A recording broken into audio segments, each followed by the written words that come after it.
On sait que le mercato peut surprendre, il y a quand même des belles surprises. C'est ce qui s'est passé ce jeudi, on se lève tranquillement, qu'est-ce qui va se passer? Je sais pas trop de quel sujet on va nous parler. Et boum, Matvei Safonov, gardien de 25 ans du Krasnodar qui est annoncé au PSG. Et ben, tout simplement, on va essayer de faire un petit peu le point de cette piste surprise.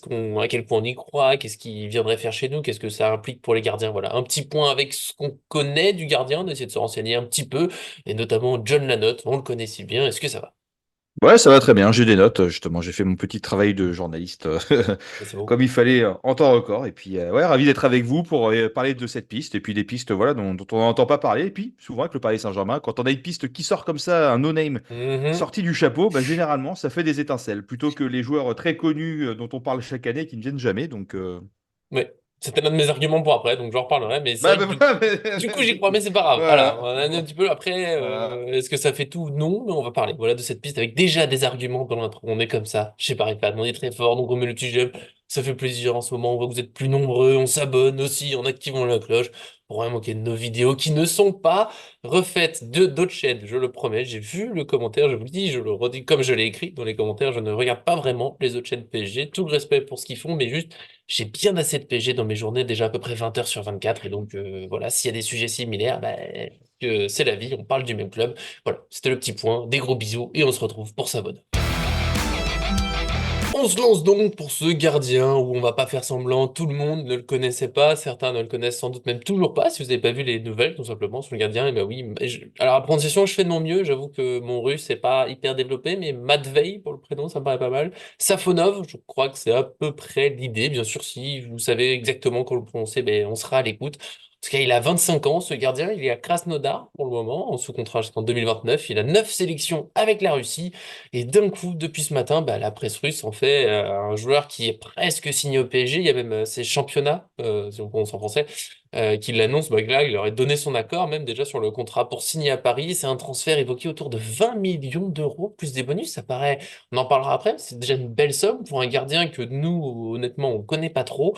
Il y a quand même une petite difficulté qui a été évoquée dans Sport Express avec notamment des propos de l'avocat de son ex-femme, c'est que justement, bah, son ex-femme et son avocat sont un peu contre ce départ à Paris, enfin, dans l'idée de la garde de sa fille. Alors attention, voilà, ils ont divorcé, lui il voudrait garder sa fille, le tribunal a dit non, il doit payer une pension alimentaire, lui pour l'instant il refuse, il veut sa fille avec lui, et visiblement ils sont prêts à se battre sur ce point-là, donc ça pourrait compliquer son arrivée à Paris, hein. On a déjà vu des transferts qui se font pas sur des points personnels comme ça. Mais mine de rien, la presse russe en fait quand même un joueur qui devrait signer au PSG. Alors John, tout simplement, quel point ça t'a surpris, ton avis rapidement, puis on va en parler gentiment.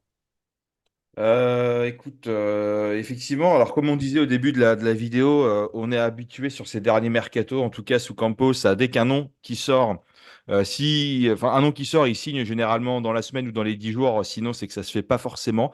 Mhm. Solaire c'était ça, Ruiz c'était ça, Même avant, Mendy hein, c'était Thilo Kehrer à ça. l'époque.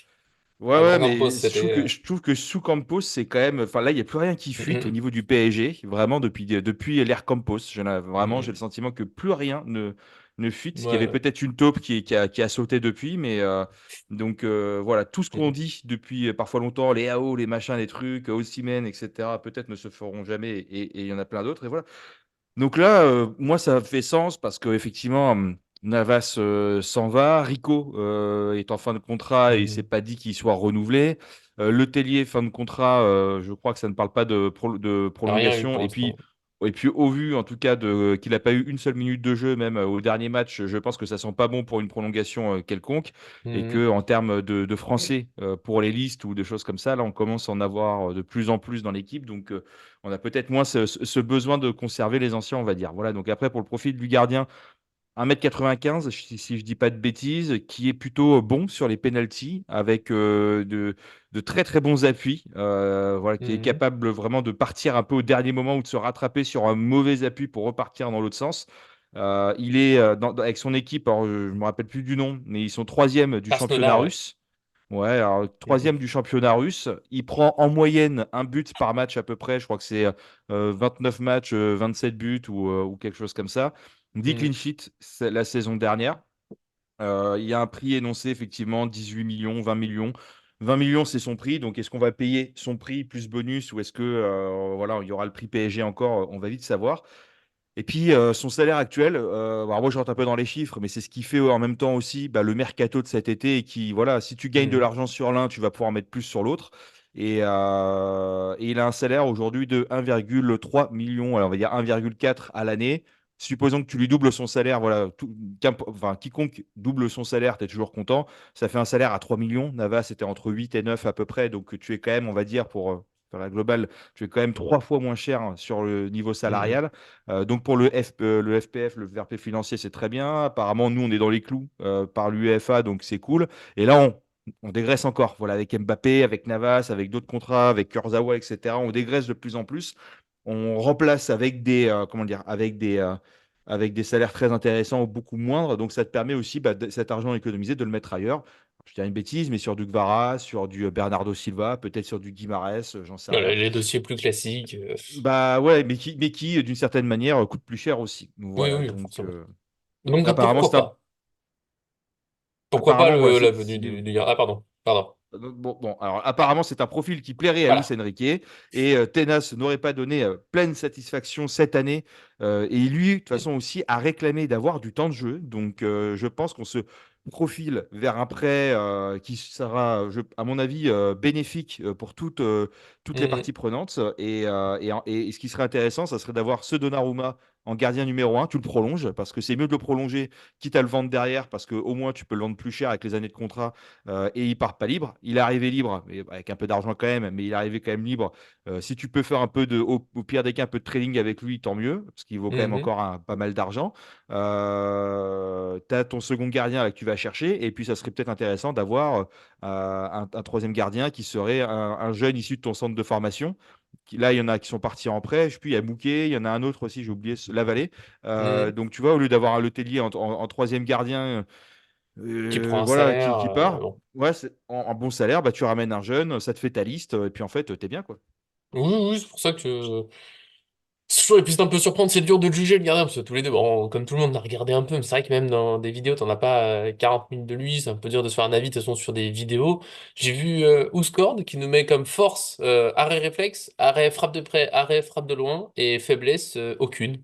Alors, comme ça, c'est tentant, pourquoi pas. Après, c'est un gardien de 25 ans, il est à Krasnodar, alors respect pour tous les glagos, tu te dis que bon, il y a peu de chances qu'il soit une référence mondiale, même si on sait jamais, les gardiens, des fois, il se montre un peu sur le tard, on va dire, mais bon, si on le connaissait pas plus que ça, c'est sans doute que c'est pas l'un des meilleurs au monde, mais il peut quand même être solide. 20 millions d'euros pour un gardien, je trouve ça reste beaucoup. J'avoue que je l'ai jamais vu jouer, donc je peux pas trop juger, mais c'est déjà une belle somme pour un gardien.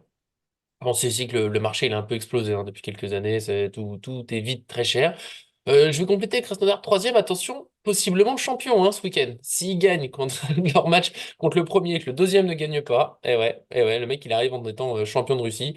J'ai vite fait regarder, parce qu'il y a le nombre de buts pris par saison, mais les clean sheets, il est à peu près à allez, un match sur trois environ, ce qui est à peu près le total de Donnarumma, mine de rien, un match sur trois, dans toute la carrière, hein, ça compte même le début avec les jeunes, les coupes et autres, mais bon, on prend ce qu'on a. Et en tout cas, tu l'as dit, et tu m'as piqué mon argument deux fois, donc je te remercie, mais souvent les noms qui sortent un peu de nulle part, comme ça, d'un coup, et c'est déjà presque bouclé, hein, parce qu'on a les rumeurs, un intérêt pour le mec que t'as jamais vu.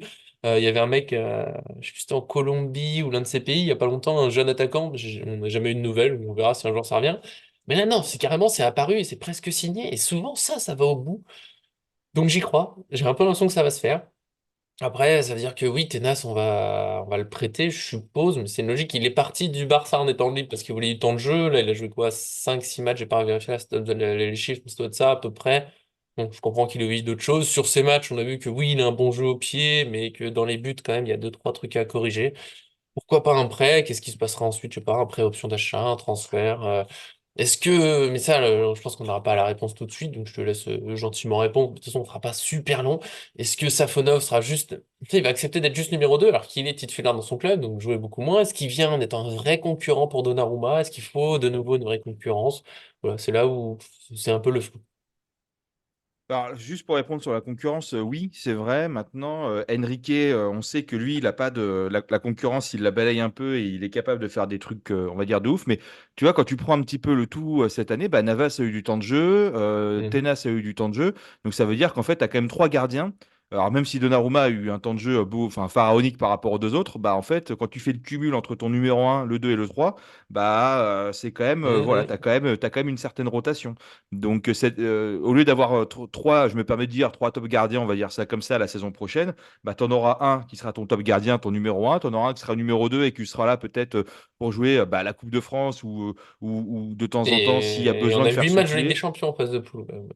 Pardon? Il y a quand même 8 matchs de Ligue des Champions en phase de poule. Ouais, et voilà. Et puis, bon, un gardien qui vaut 20 millions, après, c'est son prix. Hein, donc, si tu veux, il est pas surcoté, c'est le prix Mhm. qu'il vaut. Donc, voilà. Et Tenas, comment dire, Tenas aussi, on lui reprochait beaucoup son problème de taille et d'avoir du mal à aller chercher les ballons lorsqu'ils étaient mis dans les lucarnes opposées, des choses comme ça. Alors peut-être très bon jeu au pied, voilà, ok, Mhm. mais le jeu au pied ne fait pas tout. J'ai cru avoir vu que ce gardien russe était assez à l'aise techniquement au jeu au pied. Alors je vais pas dire de bêtises, mais il me semble avoir lu ça quelque part. Donc voilà.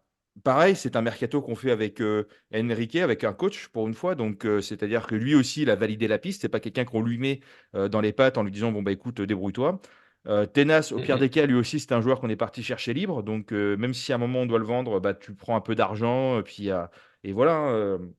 Bon, l'idée, c'est, nous, on n'est pas un club trading, mais si tu veux, si tu peux faire des bénéfices sur des joueurs, c'est quand même mieux parce que tout le monde est là à se plaindre. Enfin, tout le Ça monde fait dit pas on de s'en mal. fout de faire des bénéfices sur des joueurs, mais tout le monde pleure quand on en perd ou que les joueurs partent libres. Donc, au bout d'un moment, il faut avoir une certaine logique des choses. Les vidéos, moi, ce que je trouve un peu bizarre, c'est que les vidéos sont très datées du joueur russe, là, du gardien. Tu tombes sur des 2020, 2021, 2022, 2023 au mieux, mais tu n'as rien de cette année. Tu Ouais, n'as mais tu pas une sais, vidéo. Russie, on va pas faire de politique, mais Russie, reste du monde en ce moment, c'est peut-être un peu compliqué. Je sais pas Ouais, si c'est ouais, ça, mais mais c'est peut-être que c'est compliqué en ce moment. alors, ça fait partie aussi de ce que j'ai mis, c'est des scandales avec la partie Russie, voilà, aujourd'hui, où tu as un embargo, tu as tout un truc autour de ça qui n'est pas forcément prévu d'aller en s'arrangeant. Donc, est-ce qu'on va pas encore tomber sur le Paris Saint-Germain en disant, bah, les mecs, ils payent les Russes, les trucs, bon, bref, de toute façon, tout est bon pour taper sur le Paris Saint-Germain. Bien, Et bien après, moi, sûr. je me méfie aussi quand on dit que, tu sais, quand tu as les highlights ou les avis positifs, négatifs des joueurs, souvent les joueurs qui sont pas connus, ils ont jamais de faiblesse. Je sais pas si tu as remarqué ça quand tu regardes un peu Oui, les oui, vidéos. Les joueurs qui sont pas connus, qui sortent un peu du chapeau, ils ont que des qualités, mais ils ont aucune faiblesse, quoi, tu vois. c'est Donc, les meilleurs. Ils font tout ouais, super bien. ouais, donc bon, voilà, donc tranquillou. Et pareil, après, sur son problème personnel, c'est des choses qui peuvent arriver. Bon, maintenant, tu es transféré en France, tu as des très bonnes écoles pour l'éducation de son enfant. Et puis, moi, je sais pas ce que fait sa femme, hein, mais généralement, bon, l'enfant, il peut rester aussi du côté de là où tu gagnes le plus d'argent. Je dis pas que ça soit du côté du père ou de la mère, attention, mais Mhm. généralement, si tu es assuré quand même d'avoir une bonne éducation, une bonne vie derrière, bon, le juge se dit, on va penser plutôt au bien-être de l'enfant plutôt que donner, redistribuer, entre guillemets, une garde à un genre, entre guillemets, de personnes, quoi. Voilà. Oui, mais bon, Donc, là, ça devient des cas compliqués. L'avocat, il dit que pour son bien, bah, après, l'idée russe, hein, faut pas qu'il parte à l'étranger et tout. Donc, ça va peut-être être un dossier mm, compliqué de ce point de vue-là. Et mine de rien, pour ça qu'on le mentionne quand même, ça peut perturber le joueur après, s'il arrive, qu'il est toujours en combat juridique avec sa femme, son enfant qui est loin. Il y a des fois, tu sais, les joueurs ils ont du mal à s'adapter à cause mm, des problèmes perso. Donc voilà, c'est un petit bémol quand même, je trouve, dans ce dossier. S'il vient, j'espère que ce sera réglé s'il vient, bien sûr. Je pense qu'on ne peut pas dire beaucoup plus, parce que comme on l'a dit plusieurs fois, on l'a pas vu jouer, on a essayé de se renseigner un petit peu, de savoir. Je suis d'accord avec toi, ça m'a fait rire, entre guillemets, toi, sur Ourscore. Tu sais, trois grosses qualités, et puis pas de défaut. Le mec, c'est une machine sur sa ligne, et puis c'est tout, il sait tout faire. Bon, non, on va se méfier quand même. S'il vient, bien sûr qu'on lui souhaitera la bienvenue et que je lui souhaiterai de la réussite et pourquoi pas une super histoire au PSG. Et puis voilà, je pense qu'on a fait un point assez honnête, en tout cas sur ce dossier surprise. Hein. Vraiment, ça fait partie des trucs. Moi, quand je me réveille le matin, je savais pas que j'allais parler d'un gardien russe de Krasnodar aujourd'hui, mais c'est pour ça aussi qu'on aime le PSG, le mercato, tout ça. Et merci, John, d'être venu, qui ne devait pas être là pour sa double surprise, mais vous le saviez pas, John ne devait pas être là. Il est venu, il m'a pas laissé tout seul comme ça à parler d'un gardien que je ne connaissais pas. C'est très gentil. Merci à toi. et avec plaisir, effectivement. Matinée sur Vivatech qui était un peu chargée, du coup, j'ai réussi à me libérer un peu plus tôt. C'est Et, beau. Ça, euh, c'est et beau. donc, voilà, à voir. Effectivement, il y aurait un accord verbal avec le joueur et le club. Maintenant, accord verbal, il peut y en avoir avec 15 clubs différents, dont celui où il est toujours. Voilà, un accord. Voilà, c'est Laoli Oui. qui nous disait ça et il a raison. On peut avoir des accords avec tout le monde et c'est pas pour autant que ça se fait. Voilà, Tant que c'est voilà. pas Donc, signé. Voilà. Accord Ouais, verbal, ça veut pas dire. Voilà. Et puis, l'histoire ça- nous apprend, on le dira peut-être à chaque vidéo de Mercato, que même quand le joueur est à la factory, qu'il a fait ses tests médicaux, qu'il a paraphé son contrat et qu'il a fait la photo avec le maillot, etc. et tout, et ben jusqu'à la dernière seconde, littéralement la dernière seconde, les choses ne se font pas. Bonjour, c'est vrai. Hakimi. Voilà, tout est toujours possible. Et toujours, évidemment, je ne l'ai pas redit parce que c'est tellement fou comme rumeur. Attention, c'est des rumeurs. Tant que c'est pas officialisé, c'est pas fait. Mais là, quand même, on le sent bien. En tout cas, bah, nous, on fait des gros bisous. On se retrouve vendredi, sauf énorme surprise, pas de mercato. Ça sera pour la finale de Coupe de France, groupe parisien, équipe parisienne et nos pronostics. Évidemment, la tradition continue. Dernier match de la saison. Cette fois, on y sera. John, tu vois de quoi je parle. En tout cas, des gros bisous. Merci à tous de suivre. À très bientôt sur cette chaîne.